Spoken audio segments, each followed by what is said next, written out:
नमो तस् भगवतो अरहतो सम्मा सम्बुद्धस्स। नमो तस् भगवतो अरहतो सम्मा सम्बुद्धस्स। नमो तस् भगवतो अरहतो सम्मा सम्बुद्धस्स। आज हम धम्म प्रवचन के अंतर्गत तथागत सम्यक संबुद्ध द्वारा उपदेशित धम्म के अंतर्गत बंधनों से मुक्ति कैसे पाए, इस पर चर्चा करने वाले हैं। जो हमने बंधन बनाए हुए हैं, जो बंधन हमने बनाए हुए हैं, उन बंधनों से मुक्ति कैसे पाए। हमारे जो बंधन है वो कहीं न कहीं हमने बांध कर रखे हुए हैं। हमने अपने आप को स्वतंत्र करने के लिए, अपने आप को अनुशासन करने के लिए और अपने आप को जानकार बनाने के लिए काम करने के बजाय हमने कहीं न कहीं अपने आप को बांध के रखा है। कोई पैसे के साथ बंधा है, कोई पद के साथ बंधा है, कोई द्वेष के साथ बंधा है, कोई मूर्खता के साथ बंधा है। कहीं न कहीं व्यक्ति बंध जाता है और बंधने के कारण उसकी मुक्ति नहीं हो पाती है। बंधने का मतलब है यहाँ पर आसक्त होना। बंधने का मतलब है कि किसी एक धारणा को परमानेंट मान लेना। और धारणा बनती कैसे है? धारणा बनती है हमारे थिंकिंग से, हमारे सोचने से। धारणा बनती है हमारे देखने से। धारणा बनती है कि हम जिस चीज़ को अपने अंदर एक्सेप्ट कर लेते और मान लेते, वो हमारी धारणा बन जाती है और हम उस दृष्टिकोण से सारे विश्व को देखते हैं। हम उस दृष्टिकोण से सारे विश्व को देखते हैं और हमको ये लगता है कि हमारा दृष्टिकोण सत्य दृष्टिकोण है, बाकी का नहीं है। लेकिन हमने अपने दृष्टिकोण को कभी एनालिसिस किया है? कभी हमने जानने की कोशिश की है कि हमारा अपना दृष्टिकोण है या थोपा गया दृष्टिकोण है? क्योंकि होता क्या है कि जैसे ही बालक जन्म लेता है तो उसको सिखाया जाता है कि बेटा मंदिर जाओ, ये मूर्त है, इसकी पूजा करो, ये तुम्हारे भगवान है, ये तुम्हें ज्ञान देने वाले हैं। बेटा तुम ये बात मानो, बेटा तुम वो बात मानो। और इस प्रकार से जब प्रशिक्षण होता है तो माता पिता को जो पता होता है वो अपने बच्चों को ट्रांसफर करते हैं और जब वो बच्चा बड़ा होता है तो वो अपनी पीढ़ी को ट्रांसफर करता है। लेकिन होता क्या है कि क्या उस माता पिता ने सिखाई हुई बातें सत्य थी? क्या उस बेटे ने ग्रहण की हुई बातें सत्य थी?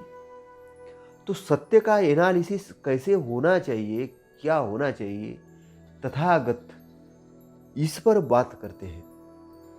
क्योंकि तथागत जो है वो सम्यक संबुद्ध है। तथागत सम्यक संबुद्ध। तथागत का मतलब है कि वो जैसा बोलते हैं वैसा ही वो सोचते हैं, वैसा ही वो करते हैं।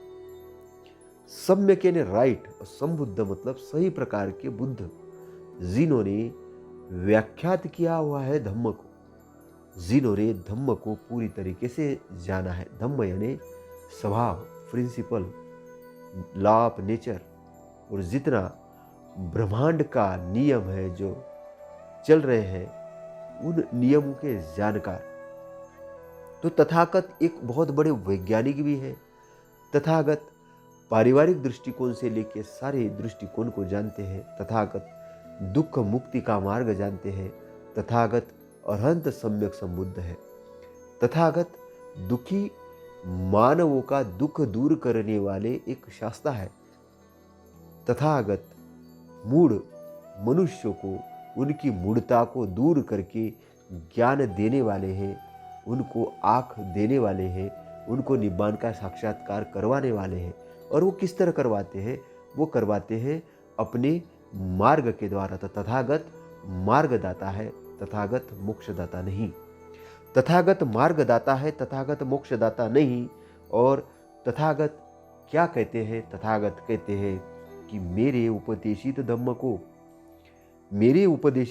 को एक बेड़े के समान समझना, जो आपको पार जाने के लिए है, पकड़ कर रखने के लिए नहीं। मेरे उपदेशित धम्म को बेड़े के समान समझना, जो पार जाने के लिए है, पकड़ कर रखने के लिए नहीं। पकड़ कर हम कैसे रख सकते हैं कि हमको किसी ने कुछ अच्छा किया तो हम उसकी पूजा करने लग गए, अर्चना करने लग गए, और वो पूजा करके हमने अपने आप को इतश्री मान लिए।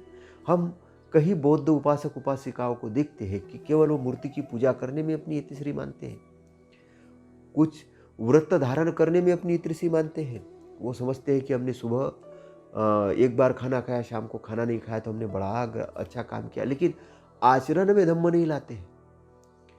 आचरण में धम्म नहीं लाते हैं तो ये क्या हुआ? एक पकड़ना हुआ धम्म को कि देखो हम तो पूजा कर रहे हैं, हम तो बहुत अच्छे हैं। नहीं, पूजा क्या करेंगे आप? मूर्ति की पूजा केवल आपको जितनी जानकारी है उतनी ही आप ये करेंगे, लेकिन क्या बुद्ध मूर्ति के अंदर है? नहीं। क्या बुद्ध किसी स्तूप के अंदर है? नहीं। ये सारी चीज़ें क्या है? ये सारी चीज़ें आपको याद दिलाती है। बस एक बटन ऑन करती है, गाड़ी का एक चाबी ऑन करती है, गाड़ी चलने लगती। चलाना आपका काम है, चलाना आपका काम है। गाड़ी को आप कैसे ड्राइव करेंगे, कैसे आप चलाएंगे, आपका काम है। तो धम्म क्या है? धम्म चलायमान है। धम्म चलायमान है। धम्म आपको कहीं ले जाने के लिए, रोकने के लिए नहीं, पकड़ कर रखने के लिए नहीं। तो तथागत का जो धम्म है, तथागत कहते हैं कि मेरे उपदेशित धम्म को बेड़े के समान समझना, जो आपको पार ले जाने के लिए है, पकड़ कर रखने के लिए नहीं। तो क्या होता है कि हमने हमारा जिससे कल्याण किया, हम उसको अपने कंधे पे उठा के घूमने लगते हैं। अभी लोग महापुरुषों की जय जयकार करने लगते हैं कि जय हो, जय हो, जय हो, है ना। तो बाबा साहब एक जगह कहते हैं कि मेरे जय जयकार करने के बजाय मेरे अधूरे काम पूरे करो। बाबा साहब कहते हैं कि मेरी जय जयकार करने के बजाय मेरे अधूरे काम पूरे करो। महापुरुष चाहते हैं कि मेरी जय जयकार करने के बजाय तुम मेरे अधूरे काम पूरे करो, जो मैं करना चाहता हूं। तथागत कहते हैं कि मैं मोक्षदाता नहीं हूं, मैं मार्गदाता हूं। मेरे को मोक्ष की आकांक्षा करोगे मेरे से, मेरी पूजा करोगे, मेरी वंदना करोगे, और कुछ करोगे नहीं, खुद कुछ नहीं करोगे, कोई कर्म नहीं करोगे, कोई रिजल्ट नहीं आने वाला, कोई रिजल्ट नहीं आने वाला। और जो लोग भी आपको ऐसा बताते कि बुद्ध की पूजा करो, पूजा करने से आपको ये लाभ होगा, वो लाभ होगा, वो आपको दिग्भ्रमित कर रहे हैं, क्योंकि उनको खुद जानकारी नहीं है। तथागत कर्म के अंदर बसते हैं, तथागत आपके कार्य के अंदर बसते हैं, तथागत कार्य के अंदर बसते हैं, तथागत याचना और प्रार्थना के अंदर नहीं बसते हैं। अगर किसी ने पत्थर को नदी के अंदर डाल दिया तो उसका निकालने का तरीका क्या है? आपको या तो तैर के वहां पर जाना पड़ेगा पत्थर निकालने के लिए, या उसको किसी यंत्र से निकालना पड़ेगा, लेकिन निकालना पड़ेगा। लेकिन आपने किनारे पे बैठ के ऐसा कहा, हे पत्थर तुम ऊपर आ जाओ, हे पत्थर तुम उधर चले जाओ, हे पत्थर तुम किनारे पे आ जाओ। तो क्या पत्थर किनारे पे आएगा आपके बोलने से, आपके याचना करने से? कभी नहीं आने वाला। कभी आने वाला है? बिल्कुल नहीं आने वाला। जब आने वाला नहीं है तो आप याचना और प्रार्थना आपकी बेकार की है। तो उसके लिए कर्म करना पड़ेगा, कर्म करना पड़ेगा। तो हमारे जो समाज की जो स्थिति है आज के डेट में, आज के तारीख के अंदर में, वो कर्म के बजाय याचना और प्रार्थना करने में विश्वास करने लग गया है। वो अपने आप को दुरुस्त करने के बजाय, सेल्फ कॉन्फिडेंस होने के बजाय, अपने अंदर की शक्तियां जागृत करने के बजाय, अपने आप को प्रशिक्षित करने के बजाय याचना और प्रार्थना करने में लगा है। कि वो चाहता है कि याचना और प्रार्थना करने से उसका काम बन जाएगा। याचना और प्रार्थना करने से आप एक भिखारी की तरह बर्ताव करते हो, तो भिखारी को वो देने वाला जो आदमी है उसके ऊपर डिपेंड करता है कि कितना दे। तो देने वाला कितना देगा, जिंदा रहने के लिए कुछ खाना दे देगा, लेकिन उससे आप अरबपति खरबपति नहीं बनने वाले हो, उससे आप सेल्फ कॉन्फिडेंस नहीं बनने वाले हो, उससे आप स्वाभिमानी व्यक्ति नहीं बनने वाले, उससे आप बड़े जानकार व्यक्ति नहीं बनने वाले। कुछ धन इकट्ठा कर सकते हो याचना प्रार्थना करके, लेकिन अपना स्वाभिमान गंवा सकते हो। तो आपको अपने अंदर की क्वालिटी को डेवलप करना है, अपने अंदर की क्वालिटी।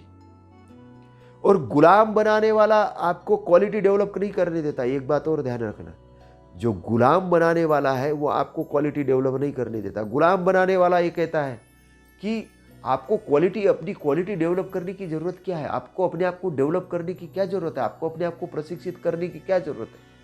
आप तो ऐश करो, मौज करो, नाच गाओ, खाओ पियो, मजा करो, आपको कुछ काम करने की क्या जरूरत, आप सो जाओ। आपको बुद्धिमान बनने की क्या जरूरत। तो आपको वो आलस्य के अंदर में डालने की कोशिश करता है, आपको गप हकालने वाला बनाने की कोशिश करता है, लेकिन आपके इंटरनल आई को डेवलपमेंट करने का काम नहीं करता है। आपको चमत्कारों की वो बात करेगा कि अरे ऐसा मांग लो भगवान से, वैसा मांग लो भगवान से, और ऐसा करते करते मानवों का बहुत बड़ा विनाश हुआ है, उनकी बुद्धिमत्ता का विनाश हुआ है, और उनकी गति सदगति होने के बजाय उनकी दुर्गति हुई है। और इसलिए कई लोग बीमारी में पड़ गए हैं आलस्य के कारण, कई लोग गरीबी में पड़ गए, कई लोग भूखमरी के शिकार हुए, क्योंकि उन्होंने अपने अंदर की ताकत को, अपने अंदर की क्षमता को नहीं जाना है, अपने अंदर के व्यक्तित्व को उन्होंने नहीं निखारा है, और अपने अंदर के व्यक्तित्व को न निखारने के कारण वो एक चमत्कार के अंदर, भाग्य के अंदर में चले गए हैं। इसलिए तथागत कहते हैं कि मेरे धम्म को एक बेड़े के समान जानना, एक बेड़े के समान जानना जो आपको पार ले जाने के लिए है। बेड़े को पकड़ के मत रखना, बेड़े को कंधे पे उठा के मत घूमते रहना, बेड़े को पकड़ के मत रखना, बेड़े को कंधे पे घुमा के मत रखना। बेड़ा पार लगाने के लिए है।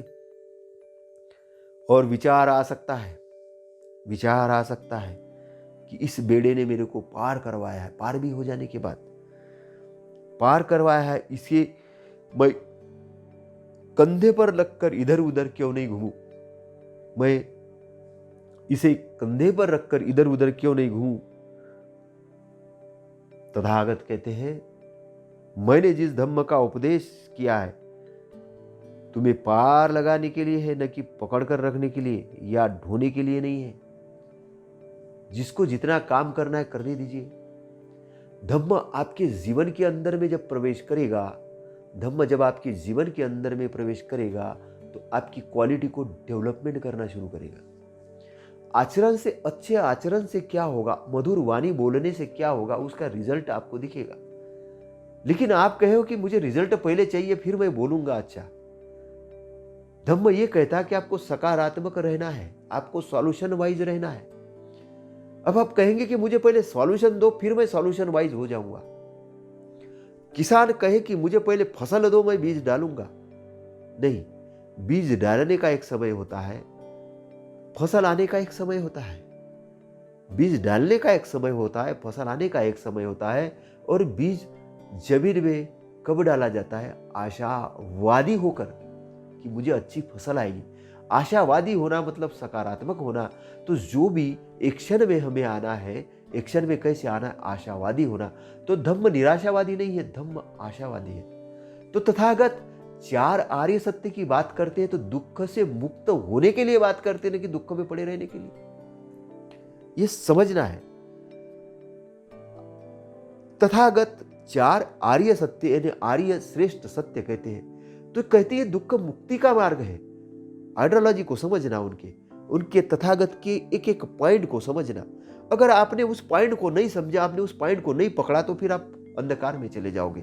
तो दुख है तो दुख का कारण है, दुख है तो दुख का कारण है, दुख का निवारण है तो निवारण का मार्ग है। 4 बेसिक स्टेप है, बेसिक है। अगर इस बेसिक को आप समझते हो तो आपके अंदर में इंटरनल आई यानी आपकी दृष्टि निर्माण होगी, आपकी सम्यक दृष्टि निर्माण होगी। और सम्यक दृष्टि निर्माण होगी चार आर्य सत्य को जानने से। चार आर्य सत्य को जैसे आप जानना शुरू करेंगे तो आपको दुख मुक्ति का मार्ग है ये ओपन हो जाएगा और आप इंटर करोगे दुख मुक्ति। क्योंकि जब तक आप इंटर नहीं करोगे तब तक आप श्रोतापन्न की स्रोत में नहीं आ सकते। स्रोत में जब तक नहीं आओगे तो श्रोतापन्न की अवस्था में नहीं आओगे। और श्रोतापन्न की जब आप अवस्था में नहीं आओगे तो आप अरहंत कैसे हो सकते हो? अरहंत मतलब अपने शत्रुओं को कैसे अंदर से भगा सकते हो, नष्ट कर सकते हो? नहीं कर सकते, क्योंकि इसलिए नहीं कर सकते कि आपका गेट ही एंट्री नहीं हुआ। अब कई लोग ताला लगा के वो गेट के बाहर खड़े हैं और बिल्डिंग को बाहर से देख रहे और बोल रहे हैं कि हमने तो महल के अंदर प्रवेश कर दिया।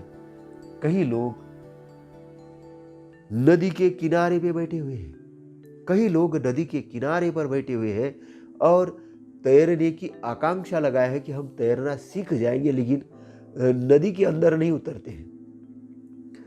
नदी के अंदर नहीं उतरते, वो कभी तैरना नहीं सीख पाएंगे।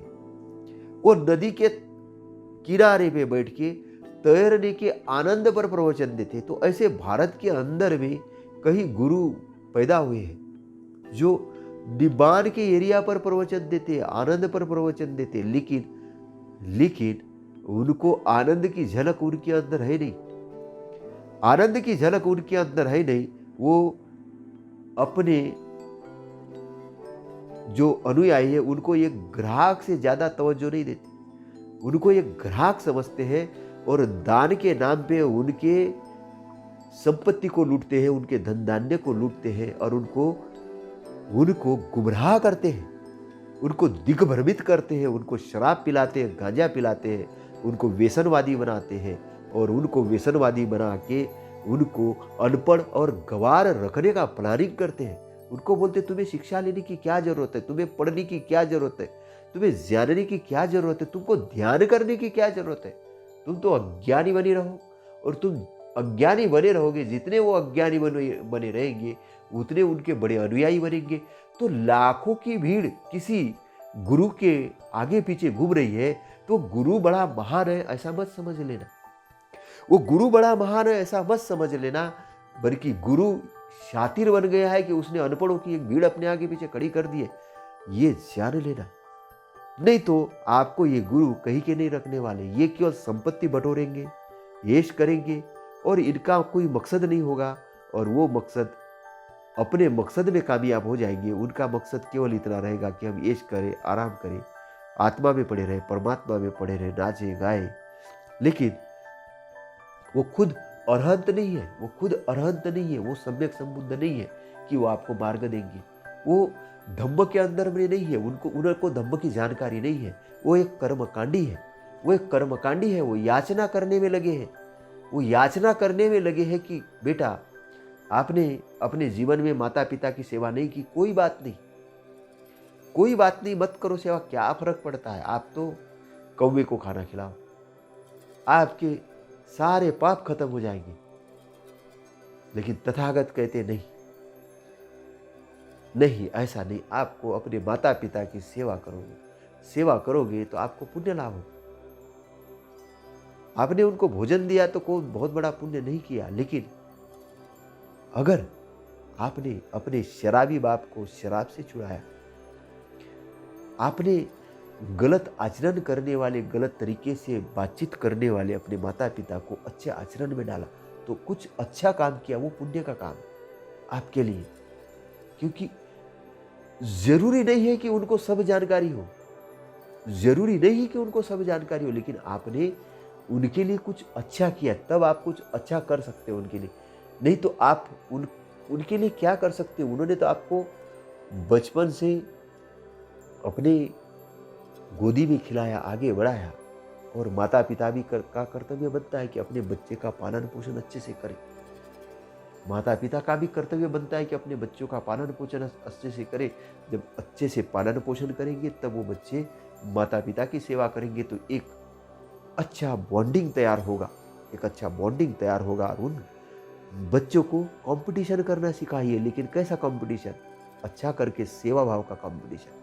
ये नहीं कि तुमको इससे आगे बढ़ना और उसको पीछे रखना, और तुमको नहीं, तुम्हें भी आगे बढ़ना और सामने वाले को आगे बढ़ाने के लिए मदद करना। विन विन सिचुएशन सिखाने की जरूरत है। इस समाज के अंदर में कंपटीशन की जो भावना निर्माण हुई है, ये गलत तरीके की निर्माण हुई है। और ये गलत तरीके की निर्माण हुई है कि दूसरे की बुराई पे अपनी अच्छाई, और दूसरा अगर आगे जा रहा तो उससे जेल सी। ऐसा नहीं, एक विन विन सिचुएशन में कंपटीशन की भावना निर्माण करने की जरूरत है। कैसे?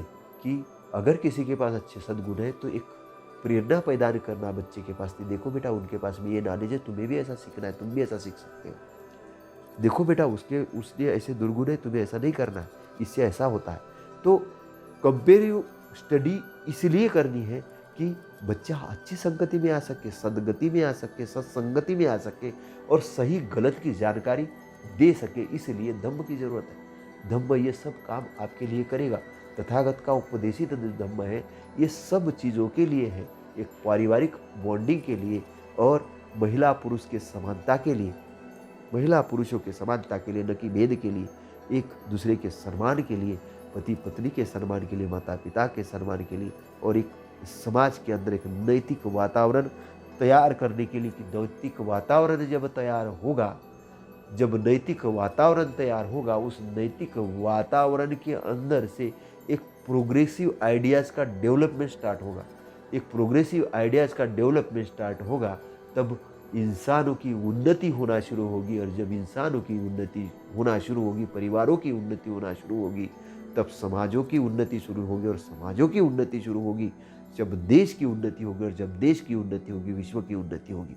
इस प्रकार हम विश्व को एक मैत्रीवान विश्व बनाएंगे, एक कल्याणकारी विश्व बनाएंगे। इसलिए तथागत कहते थे कि मेरे धम्म का उद्देश्य है विश्व को नैतिक शासन लाना, विश्व के अंदर नैतिक शासन लाना, धम्म का शासन लाना, है ना। सचित्त परियोदपनम येतन बुद्धान शासनम।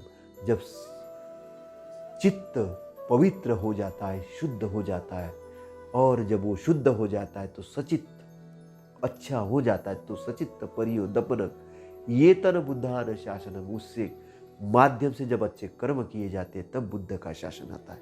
और बुद्ध का शासन धम्म का शासन नहीं है। तो इसलिए तथागत कहते हैं कि न याचना करने से, न प्रार्थना करने से पुत्र ऊपर आएगा। अगर पत्थर आपने पानी में डाला तो याचना करो, प्रार्थना करो, ऊपर नहीं आएगा। तुम प्रार्थना करते हो, हे नदी के तट इधर आ जा। तुम प्रार्थना करते हो, हे नदी के तट तू इधर आ जा, हे नदी के तट तू उधर चले जा। तुम्हारे प्रार्थना करने से, याचना करने से नदी का तट इधर नहीं आएगा, नदी का तट उधर नहीं जाएगा। तो लोग अभी यज्ञ करते हैं और आवाज देते हैं, हे भगवान इधर आ जाओ, हे भगवान उधर चले जाओ, ऐसा करो, वैसा करो। और वो याचना और प्रार्थना में अपना समय बर्बाद करते, याचना और प्रार्थना में समय बर्बाद करते, लेकिन वो कहीं जा नहीं पाते। क्योंकि हम इस धरती पर कर्म करने के लिए पैदा हुए हैं, ये समझने वाली बात है। हम कर्म करने के लिए पैदा हुए क्योंकि हम मार्ग में हैं। हम मार्ग में हैं तो सच्चे धम्म के जो जानकार लोग हैं वो अपना समय बर्बाद नहीं करेंगे, क्योंकि दुख के बंधन से मुक्त होकर सदगति को प्राप्त होना है। और सदगति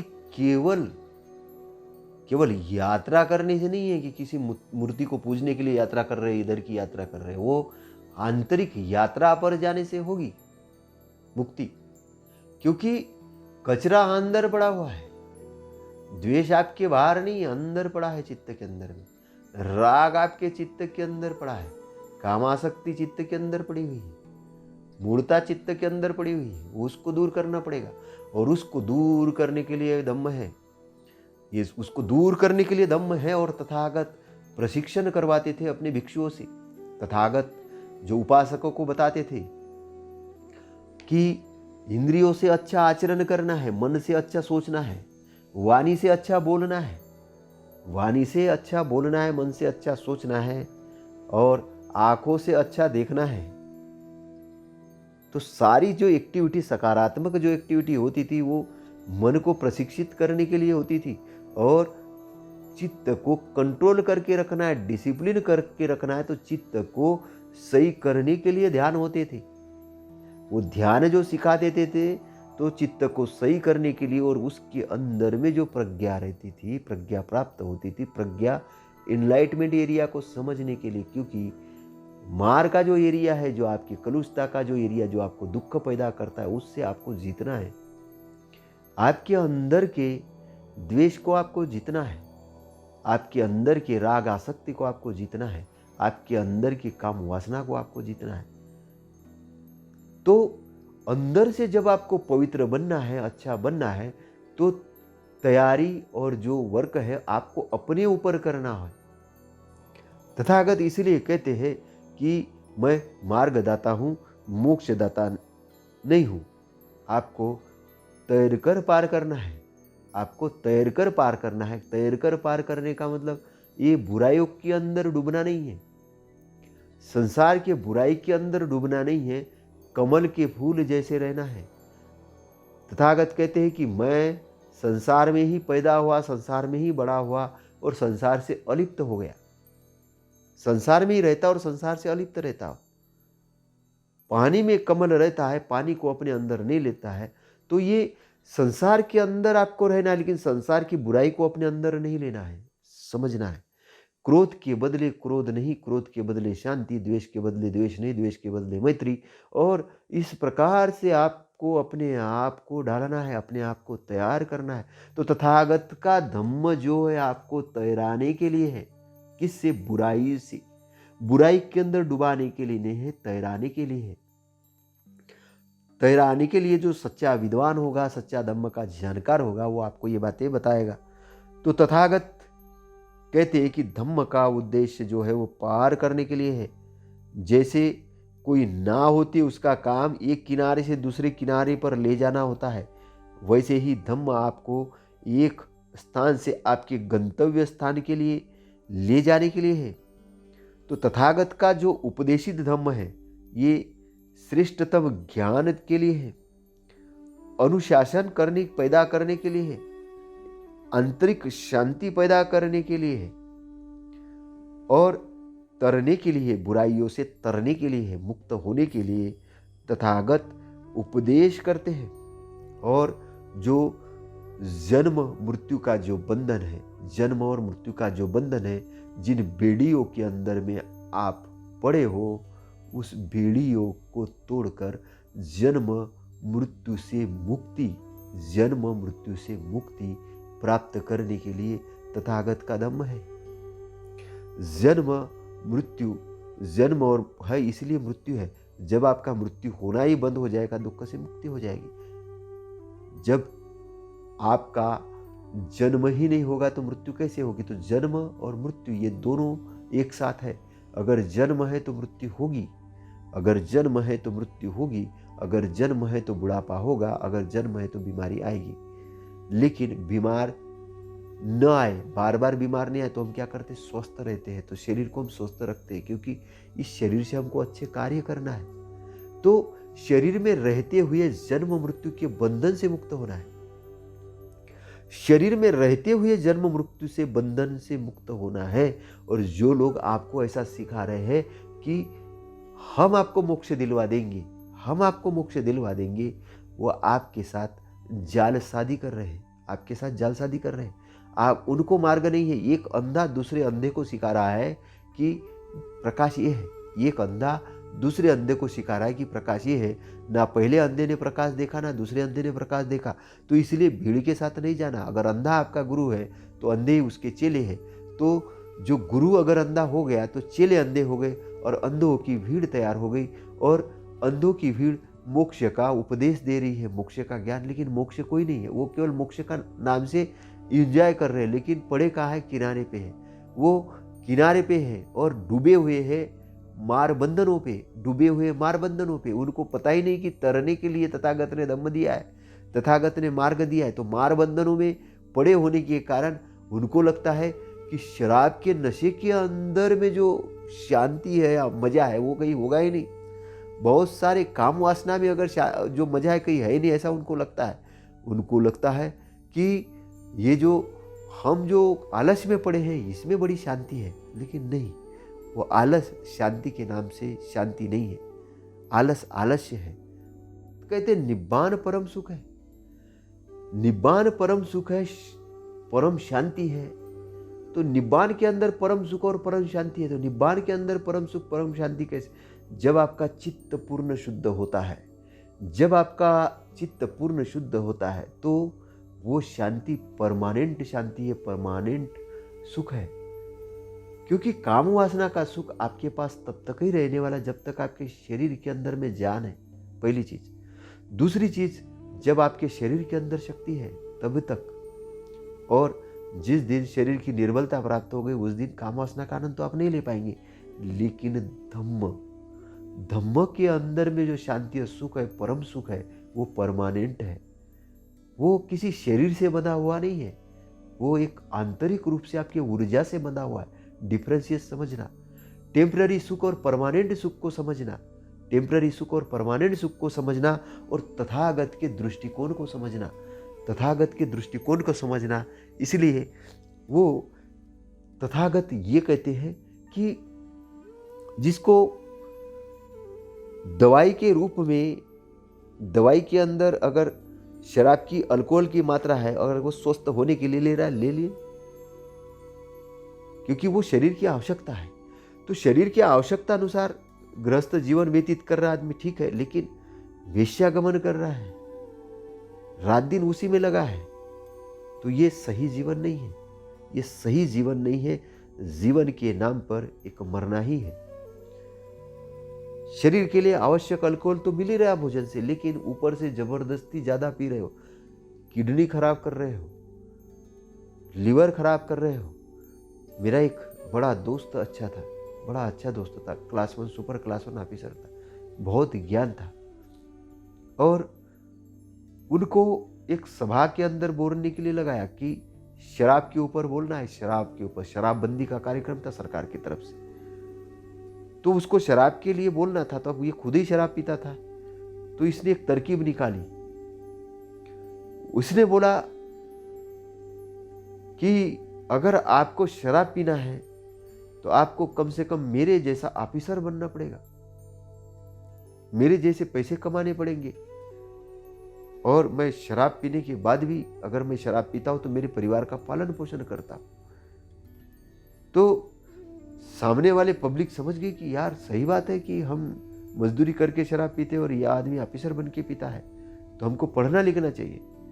उसका एग्जाम्पल तर्कशील जरूर लगता है, लेकिन कुछ ही समय के बाद उसका लीवर डैमेज हुआ, और लीवर डैमेज हुआ, ऑपरेशन हुआ, और ऑपरेशन होने के बाद भी वो नहीं बच पाया। तो शरीर की एक क्षमता होती है, वो ये नहीं देखती कि तुम ऑफिसर हो, राजनेता हो, कि बड़े विद्वान हो। शरीर तो शरीर है। शरीर का संरक्षण करना और रक्षण करना ये आपका काम है। आपका शरीर आपका है, मेरा शरीर मेरा है। तो शरीर हमारे लिए एक धन संपत्ति है। तो ये शरीर है, ये शरीर नाव के जैसा है। तो इस नाव से हमको भवसागर को पार करने के लिए इसको उपयोग में लाना चाहिए। एक बड़े दृष्टिकोण को ध्यान में रखते हुए हमको काम करना चाहिए। एक बड़ी बात को, एक बड़े सपने को लेकर हमको काम करना चाहिए। तो तथागत क्या है? तथागत जन्म मरण के बंधन से मुक्ति के लिए उपदेश देते हैं। तथागत सम्यक संबुद्ध है, संयत है, शांत है, तीर्ण है, यानी तैर चुके हैं। जन्म मरण के बंधन से वो मुक्त है। जो जन्म मरण के बंधन से मुक्त है वही तो जन्म मरण की मुक्ति पर उपदेश कर सकता है। जिन्होंने जन्म मरण के बंधन से मुक्ति नहीं पाई वो कैसे उपदेश कर सकते हैं? कहानीकार तो कहानी लिख देता है, कथाकार कथा लिख देता है। काल्पनिक कथा होती है, काल्पनिक कहानियां होती है, और काल्पनिक कथा और काल्पनिक कहानियों को लोग धर्म समझ लेते हैं, धर्म समझ लेते हैं। तो जो काल्पनिक कहानियां है, काल्पनिक कथा है, इसको कोई पुरावे की जरूरत नहीं होती, उसका कोई तथ्य नहीं होता, उसका कोई तर्क नहीं होता। वो तो एक कहानी है, मनोरंजन के लिए है, एक गप्पा हकालने वाली बात है। तो लोग गप्पा हकालने का काम बड़ा व्यवस्थित ढंग से करते हैं। तो आजकल बड़े बड़े पीठों पर लोग बैठते हैं, 8-8 दिन के गप्पा हकालने के कार्यक्रम चलते हैं, और उस गप हकालने के अंतर में कुछ नहीं रहता है, केवल मनोरंजन करना है, और आदमी नाच गाने में व्यस्त हो जाता है, और उसको लगता है कि बहुत कुछ आनंद तो अभी मिल ही गया। लेकिन आलस्य में भी आनंद है, शराब में भी आनंद है, वेश्यागमन में भी आनंद है, लेकिन टेम्पररी है।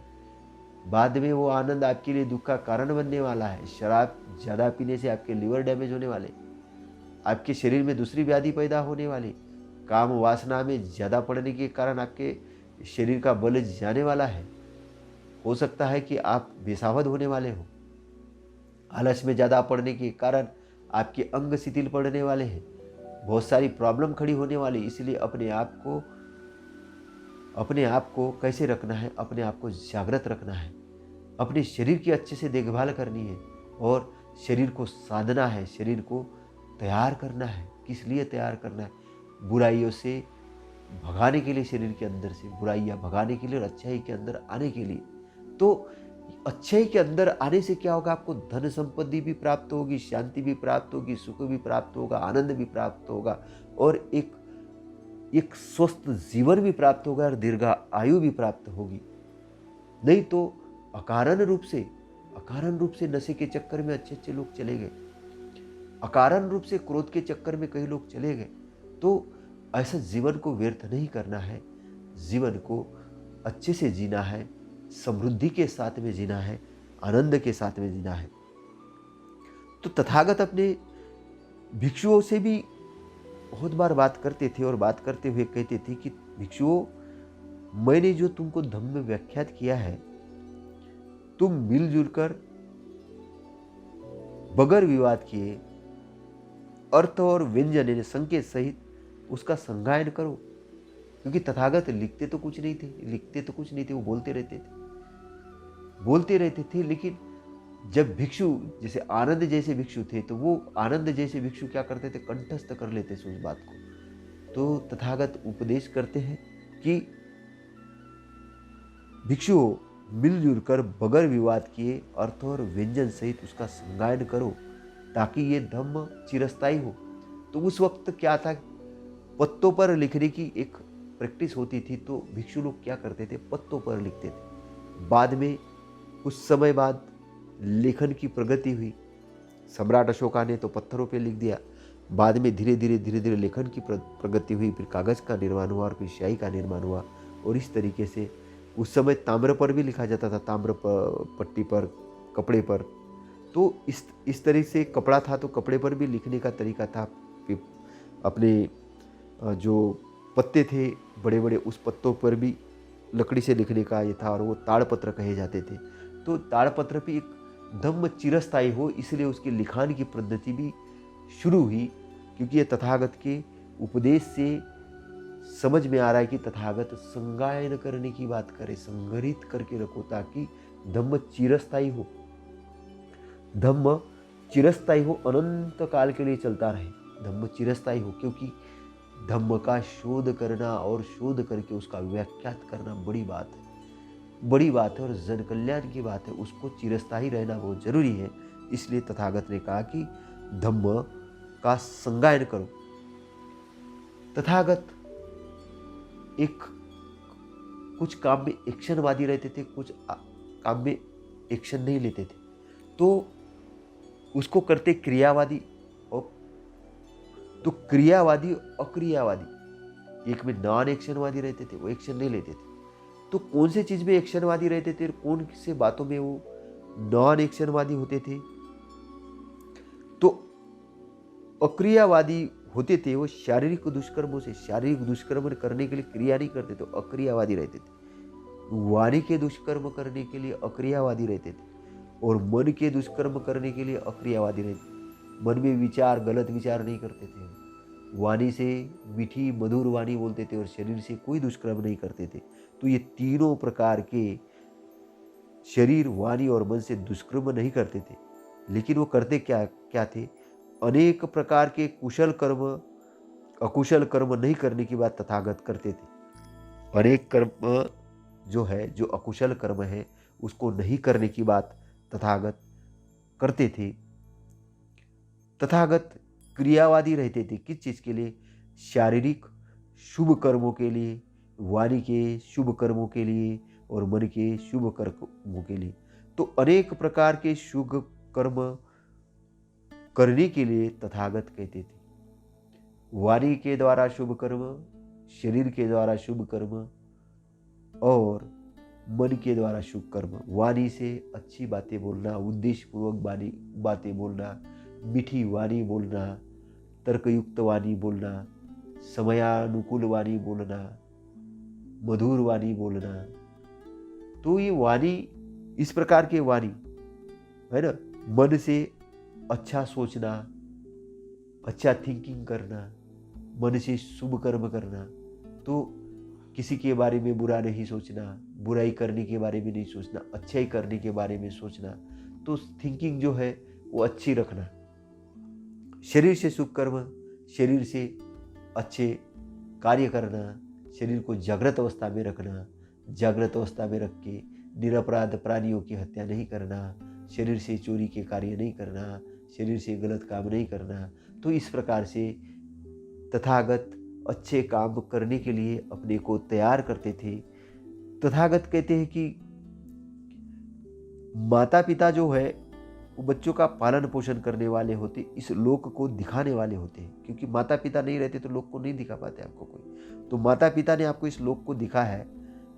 अब माता पिता को पृथ्वी पर राज्य प्राप्त करके उन्हें सौंप दे तो भी कोई उपकार नहीं होगा।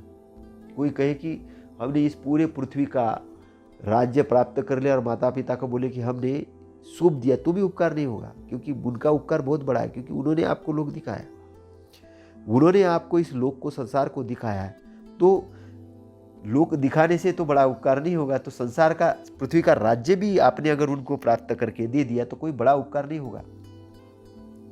किंतु जो अपने अश्रद्धावान माता पिता को सदाचार में प्रतिष्ठित करता है, अश्रद्धावान माता पिता है, सदाचारी नहीं है, अच्छे आचरण वाले नहीं है, उनको अच्छे आचरण में लाने के लिए प्रशिक्षित जो बच्चे करते हैं, तो ये माता पिता के लिए बच्चों द्वारा किया गया अच्छा कार्य है, एक उपकार है। जो माता पिता कंजूस है उनको दानशील बनाते और त्याग करने में प्रतिष्ठित करते हैं। कंजूस यानी आसक्त से पीड़ित है, वो धन धान्य तो उनके पास बहुत है, लेकिन एकदम से वो डरे हुए हैं कि हमारा क्या होगा। उन डरे हुए माता पिता को, उन कंजूस माता पिता को दानशील बनाने में, उनका डर दूर करने में और उनका हौसला प्रदान करने में जो बच्चे सहायता करते हैं, उनको कंजूसपन से, आसक्ति से दूर करते हैं, उनको एक दानशीलता की भावना, एक अच्छाई की भावना जो बच्चे पैदा करते, तो ये बच्चों द्वारा माता पिता के लिए किया गया अच्छा कार्य है, उपकार है। जो माता पिता प्रज्ञावान नहीं है, दुष्प्रज्ञ है, अंधविश्वास में पड़े हुए, अंधश्रद्धा में पड़े हुए, और जो ऐसा है कि जो रात दिन अंधश्रद्धा की रटन लगाए हुए हैं, उन अंधश्रद्धा में पड़े हुए माता पिता को ज्ञानवान बनाने का काम जो बच्चे करते हैं, वो माता पिता के लिए एक अतिरिक्त उपकार है। तो क्योंकि जो, जैसे मान के चलिए कि जो माता पिता धम्म के प्रति अश्रद्धावान है, उनको धम्म का नॉलेज नहीं, लेकिन बच्चों ने धम्म का नॉलेज प्राप्त कर लिया, अगर वो बच्चे माता पिता को देते तो कुछ अच्छा काम किया। माता पिता गलत आचरण में पड़े हैं, कुछ भी बोल रहे हैं, कुछ भी, उनको डिसिप्लिन करके उनको अच्छे आचरण में लाने का काम अगर बच्चे करते हैं तो ये माता पिता के लिए उपकार हो गया। माता पिता आसक्ति से ग्रसित है, वो एकदम भयभीत है और किसी भी चीज़ को पकड़ के रखते हैं, तो कंजूस है। उन माता पिता को दानशीलता और अच्छे आचरण में लाना, उनका डर दूर करना और उनको अच्छे सद्धम्म के अंदर में प्रतिष्ठित करने का काम जो बच्चे करते हैं, तो वो उनके लिए उपकार है। तो तथागत ये कहते हैं कि अगर बच्चों ने पूरी पृथ्वी का भी राज्य जीत लिया और वो माता पिता को सौंप दिया तो कोई उपकार नहीं हुआ, क्योंकि वो पृथ्वी का राज्य तो यही रहने वाला है, धन संपदा यही रहने वाली है। धम्म का जो मार्ग है वो देने के कारण, वो मार्ग में उनको लाने के कारण उनकी दुख से मुक्त होने वाली है, तो ये एक उपकार है। उनकी भी दुख से मुक्ति होने वाली है माता पिता की, वो एक अच्छे सद्गति को प्राप्त होने वाले हैं। ये काम बच्चे भी कर सकते हैं। तो तथागत ये कहते हैं कि तथागत का जो धम्म है, तथागत ये कहते हैं कि तथागत का जो धम्म है वो तारने के लिए, बंधनों से मुक्त पाने के लिए है, और बंधनों से मुक्त पाके सद्गति के लिए है। तो आज हमने तथागत के कुछ वचनों के साथ में आज का जो प्रवचन था, धम्म प्रवचन था, जो आपने सुना, आपकी सद्गति हो, आप धन धान्य से परिपूर्ण हो, आपके बच्चे परिवार के लोग सुखी संपन्न हो, आपके समाज के लोग सुखी संपन्न हो और समाज के अंदर में शांति और सद्भावना की स्थापना हो, उन्नति की स्थापना हो, लोग विद्वान बने और इधर अपने आप को अच्छे मार्ग पर ले जाने के लिए प्रशस्ति भरे कार्य करें। इसी के साथ नमो बुद्धाय, नमो धम्माय, नमो संघाय, साधु साधु साधु।